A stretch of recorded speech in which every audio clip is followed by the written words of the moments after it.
기도하십니다. 하나님, 이 시간 간절히 바라고 하는 것은 우리 한지연 형제의 미래를 위해 기도합니다. 하나님, 우리 형제가 하나님께 간청하는 여러 기도 제목이 있는 줄 알고 있습니다. 하나님, 하나님의 뜻이라면 그 기도를 들어주시기를 소원합니다. 하나님 말씀 안에서 우리 형제가 영육의 강건함을 힘입어 전국적으로 이기는 자가 되기를 소원합니다. 그의 그릇이 커지고 깊어지고 무엇보다 청결해져서 하나님을 기쁘시게 하는 삶을 살기를 소원합니다. 하나님 강권적으로 역사하여 주시옵소서. 오랜만에 우리 서가연 자매를 보게 됩니다. 하나님 우리 자매에게도 함께 하시고 인도하시사 그가 겪었던 많은 그리스도 예수 안에서의 체험을 말씀 안에서 승화시킬 수 있도록 하시고 오롯이 하나님의 주권만을 받들며 나아가는 귀한 딸 되게 역사하여 주시옵소서. 이 시간 하나님 말씀을 대언하고자 합니다. 도와주시길 원하옵고 예수 그리스도 이름으로 기도드렸사옵나이다. 아멘. 어떤 분이 저에게 목사님 거짓 형제가 뭡니까? 라고 물어왔습니다. 거짓 형제? 여러분들은 거짓 형제가 뭐라고 생각하십니까? 저는 쉽게 답할 수 있었지만 그분이 어떤 의도로 저에게 그런 질문을 한 것인지 알고 있었기에 한동안 대답을 하지 못했습니다. 김영당 시인인가요? 김영당 시인이 쓴 모라니 피기까지라는 시를 보면 나는 아직 기둘리고 있을 때요 찬란한 슬픔의 봄을이라는 식구가 있습니다. 찬란한 슬픔의 봄. 찬란하다는 건 좋은 거 아니겠습니까? 하지만 슬픔은 안 좋은 거 아니겠습니까? 근데 찬란한 슬픔이라고 하였으니까 이걸 어떻게 봐야 할지 아리송한 것입니다. 하지만 시는 앞뒤가 맞지 않아도 괜찮아서 오히려 그러한 모순과 역설이 더 강렬하고 온팡진 감동을 넣어주는 것입니다. 하지만 여러분 보십시오. 성경은 다릅니다. 거짓된 형제처럼 형제는 기본적으로 진실되어야 하는데 거짓된 형제라고 말하면 감동은커녕 이게 불안감만 증폭되는 것입니다. 우리가 교회에서 서로 한 형제요 자매 아니겠습니까? 우리가 이렇게 부르는 이유가 무엇입니까? 그것은 기본적으로 그가 잘 되기를 바라는 마음에서 그런 것이죠. 저 자매가, 저 형제가 정말 잘 됐으면 좋겠다라는 마음이 있어서 그렇게 부르는 거 아니겠습니까? 형제는 절대 형제가 땅을 살 때 배합하지 않습니다. 자매는 절대 자매가 집을 사거나 시집갈 때 배합하지 않습니다. 설령 배가 아파도 아플 수 있죠. 어쩌면. 설령 배가 아파도 그런 마음이 들어도 이런 마음이 잘못됐다는 것을 즉시 알고 깨달아 우리 주님 앞에 납작 엎드려 회개하니 그게 바로 우리가 아는 그리스도 예수 안에 있는 형제여 자매가 아니겠습니까? 그런데 자꾸만 욕심을 부리는 지체들이 있다는 것입니다. 어차피 그거 다 못 먹어요. 이거 다 못 먹거든요. 이 앞에 있는 진수성찬 내가 다 못 먹습니다. 또 어차피 그 길은 내가 가야 될 길이 아닙니다. 내 길은 따로 있습니다. 내가 가야 할 길, 내가 먹어야 할 음식, 내가 추구해야 될 것들은 별도로 주어져 있습니다. 그런데 무작정 질투하고 시기하는 것입니다. 먹지도 못하는 걸 가지고. 이는 형제가 아닌 것이니 우린 형제 앞에서 어떻게 해야 되겠습니까? 예수의 마음을 품어야 할 것입니다. 그리스도의 마음을 품어야 할 것입니다. 그렇지 않으면 성령 하나님이 근심할 것이니 갈라디아서 5장 말씀을 보면 너희는 성령을 따라 행하라 이렇게 말씀하시면서 여러분 기억나시죠? 사희화오자 양충 온절 성령의 9가지 열매에 대해서 말씀하고 있습니다. 여러분 이게 얼마나 대단한 것이냐면요. 여러분 잘 생각해 보십시오. 하나님께서 말씀하시기를 이 같은 법을 금지할 방법이 없다고 말씀하셨어요. 사희화 오자 양충 온절 사랑과 희락과 화평과 오래 참음과 자비와 양성과 충성과 온유함과 절제를 막을 도리가 없다는 거예요. 금지할 법이 없다고 말씀하셨다는 거예요.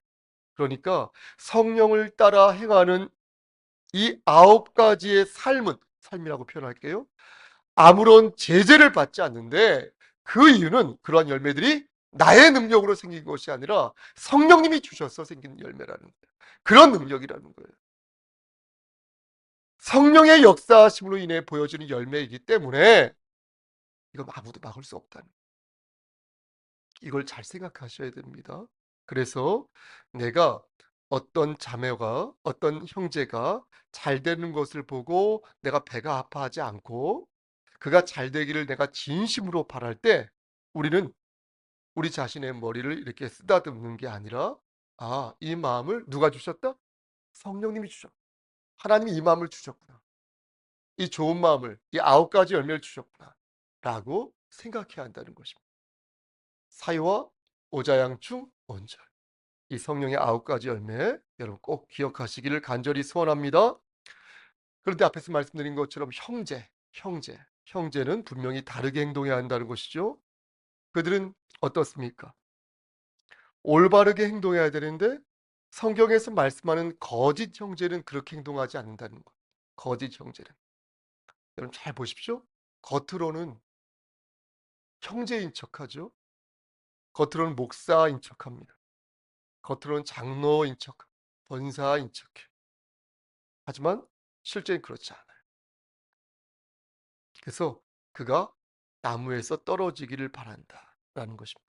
거짓된 마음을 품고도 회개하지 않아서 영원토록 거짓된 형제로 살기를 작정한 것처럼 느껴진다는 것입니다.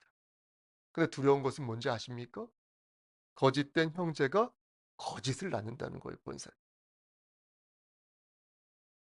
마치 욕심이 잉태하여 죄를 낳는 것처럼 거짓된 형제들은요, 자신과 함께 할 위험한 못돼 먹은 형제들을 이렇게 찾아가지고요, 하나의 군집을 이뤄가지고요, 파국을 초래한다는 것입니다.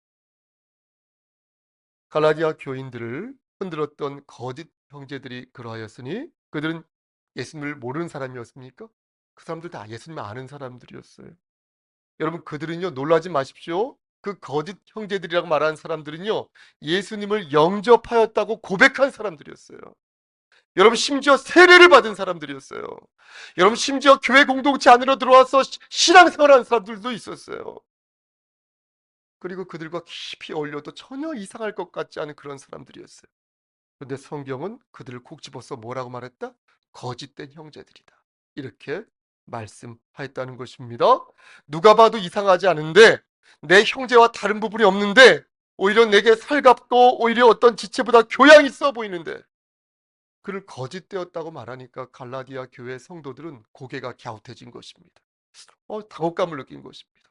내가 볼 때는 아닌데 참 교양이 있어 보이는데 그렇다면 그들이 잘못한 것이 무엇일까요?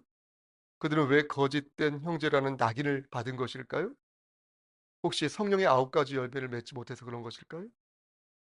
그래서 사이와 오자양충, 온절 이런 온유함과 절제를 갖고 있지 못해서 거짓되었다고 낙인을 받은 것일까요? 오늘 여러분 본문을 한번 보시겠습니까? 오늘 본문을 보면 그들이 어떤 면에서 결격사항이 있었는지 분명하게 가르치고 있습니다. 바울은 누가 들어도 쉽게 이해할 수 있도록 비유의 방식을 들어서 그들이 가지고 있는 그들의 결격사항이 무엇인지를 설명하고 있습니다. 바울이 든 비유는 아브라함의 두 아내 비유였습니다. 당시 사람들은 아브라함이 누군지를 너무나 잘 알고 있었습니다. 아브라함은 지금부터 4,000년 전 사람 아닙니까? 그때로 치면 2,000년 전 사람이겠죠? 그래서 고대 근동에 살았던 분 아닙니까? 당시 이스라엘 사람들은 아브라함에 대해서 모르는 사람이 다 알았어요. 모르는 사람이 없었어요. 우리가 고구려 광개토대왕을 알고 또 누구누구 이순신 장군을 아는 것처럼 역사적인 실존적인 인물로 다 알고 있었어요.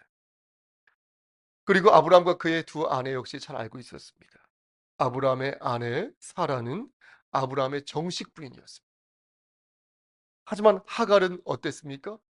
사라의 여종이었죠. 사라의 여종으로서 사라가 아이를 낳지 못하자 어떻게 됐습니까? 당시 관례에 따라서 그 당시 풍습에 따라서 아브라함의 첩이 되어서 이스마엘이라는 아들을 낳습니다. 그리고 나중에 사라도 어떻게 됩니까?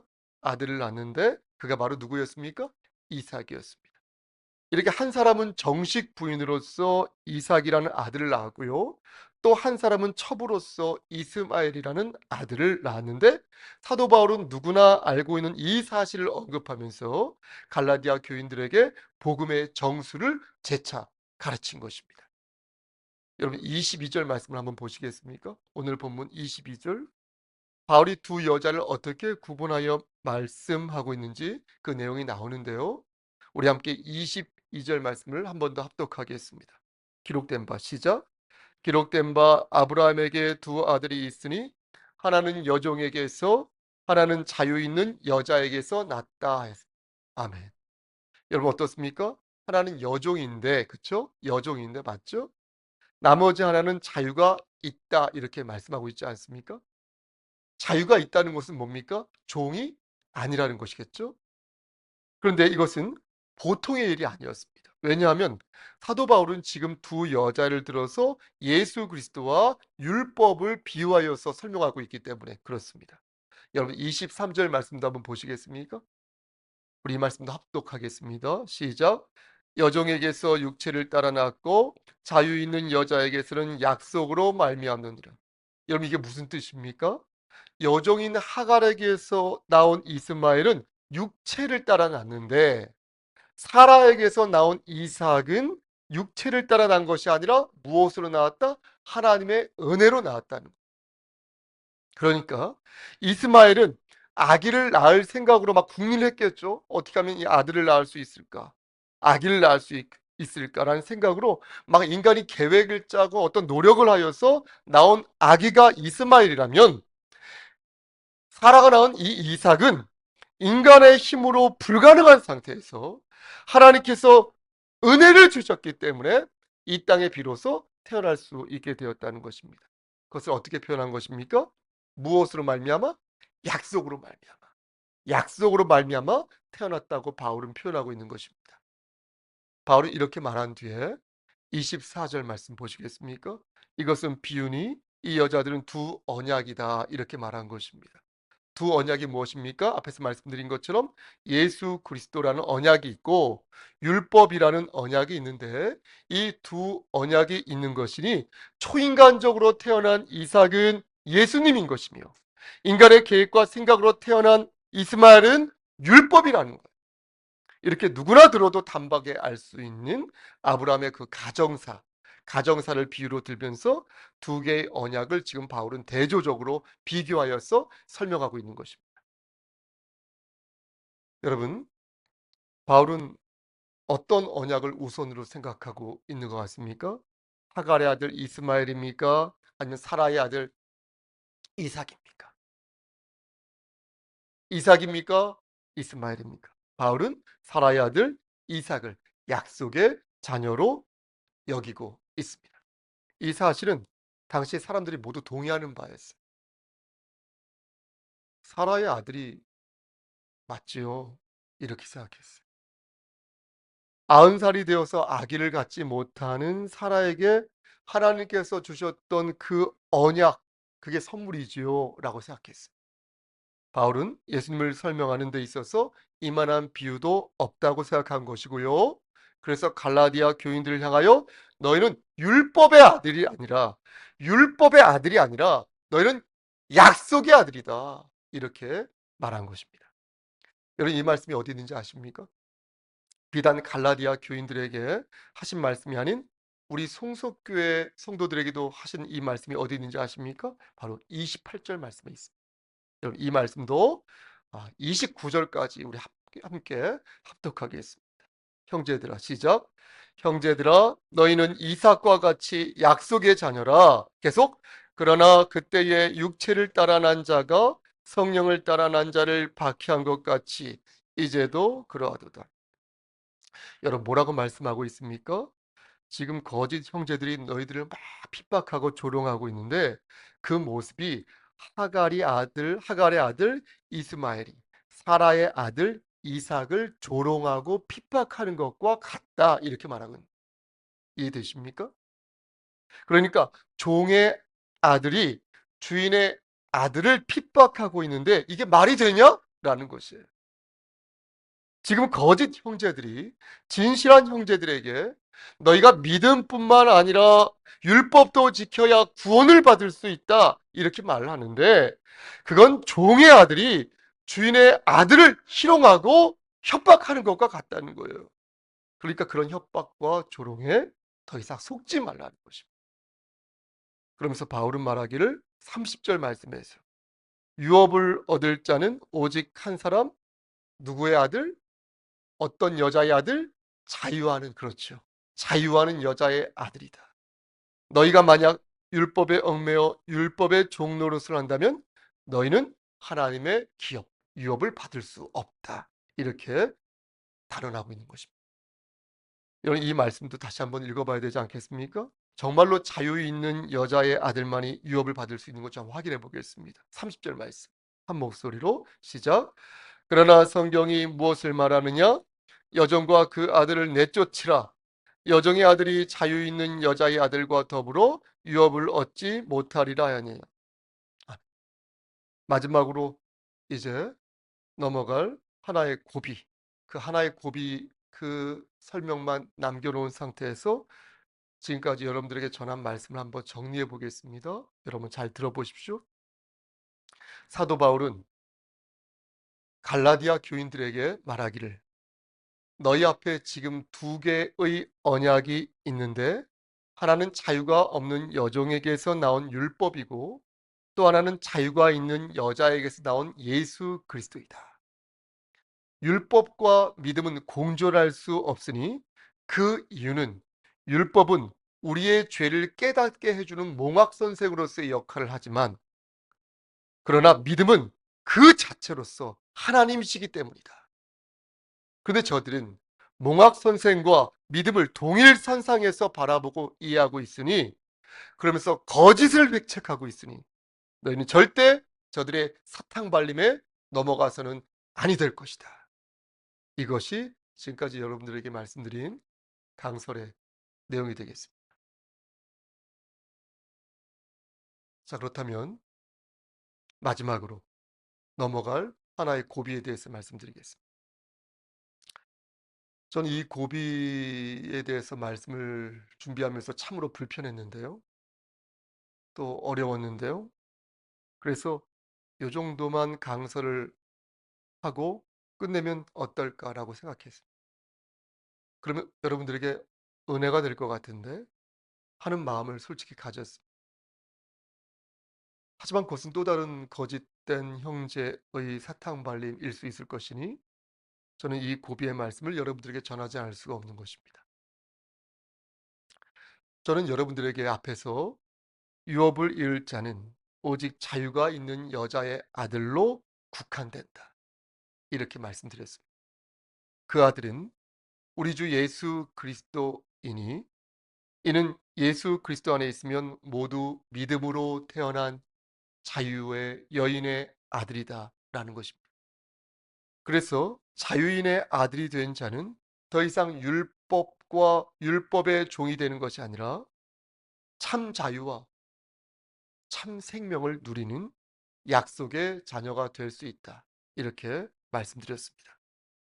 그렇다면 사랑하는 우리 성도 여러분, 우리가 약속의 자녀라는 것을 어떻게 알 수 있습니까?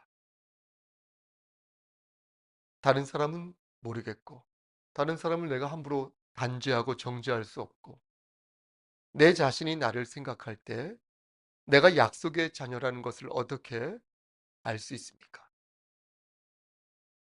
내가 입술로 주님의 주님 되심을 고백하였고 내가 마음으로 주님을 믿는다고 말하였으며 무엇보다도 내가 하나님을 의지하는 마음을 가지고 있으니 이 마음이 우리를 세우는 증표인 것입니까? 넘어지고 쓰러질 때마다 다시 회개하고 다시 주를 붙들면 그 모습 자체로 우리는 참 자유와 생명을 누리는 약속의 자녀인 것입니까?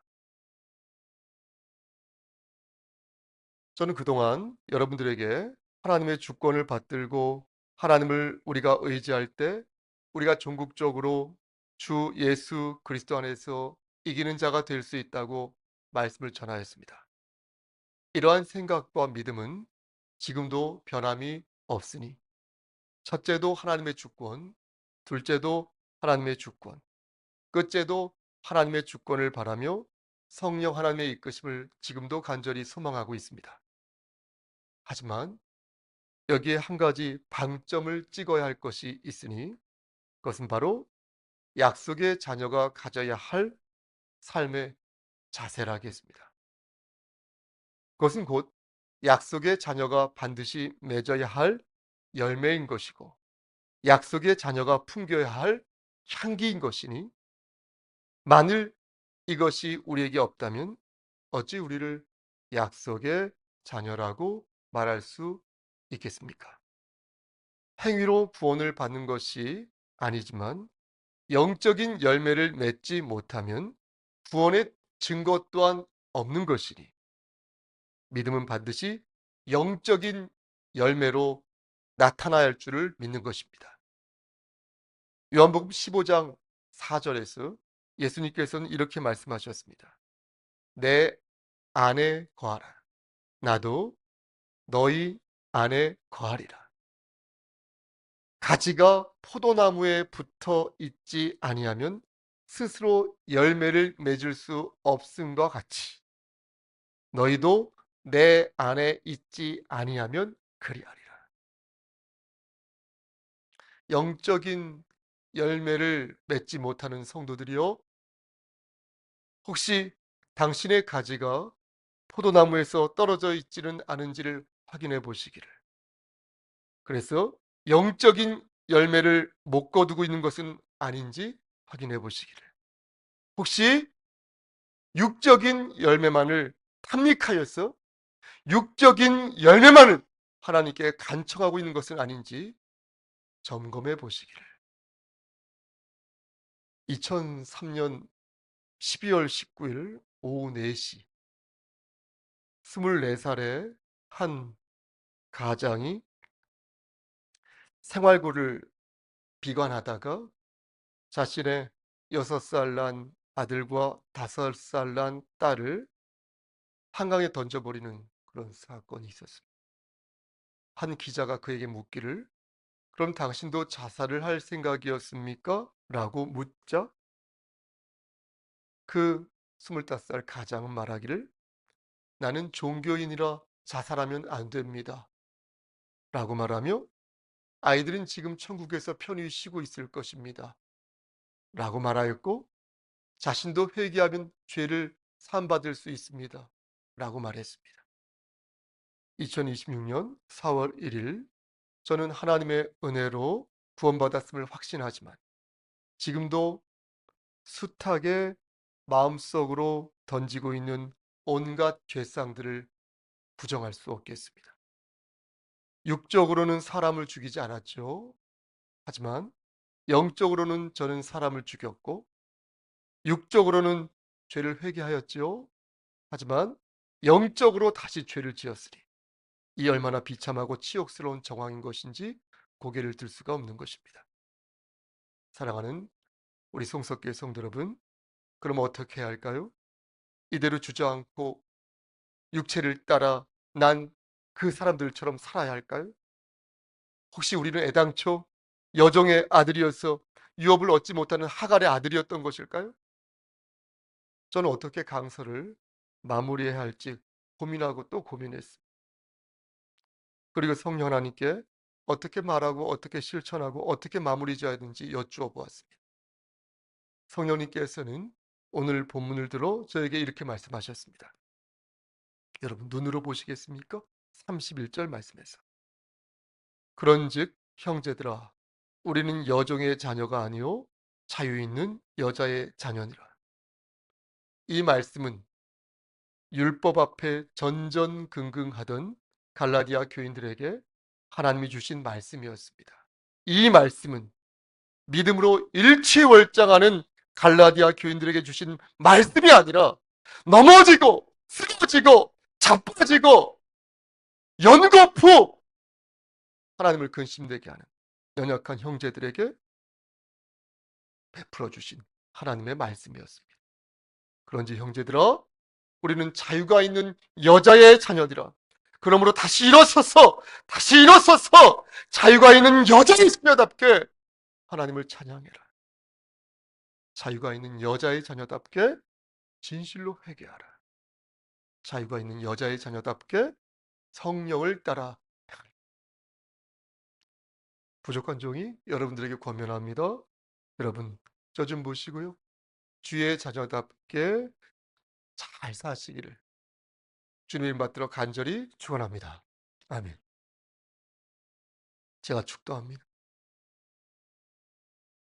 이제는 우리를 죄에서 구속해 주신 우리 구주 예수 그리스도의 은혜와 아버지 하나님의 만극하신 그 사랑하심과 성령 하나님의 교통하시고 인도하시는 모든 역사하심이 넘어지고 쓰러지지만 다시 벌어지만도 못한 우리에게 허락하신 하나님의 말씀을 붙잡고 일어서서 하나님을 기쁘시게 하는 삶을 살기를 소원하는 여기 모인 성도와 그들의 가정과 이 재단과 이 나라 위에 하나님의 사랑하심이 세세토록 함께 계실지어다. 아멘.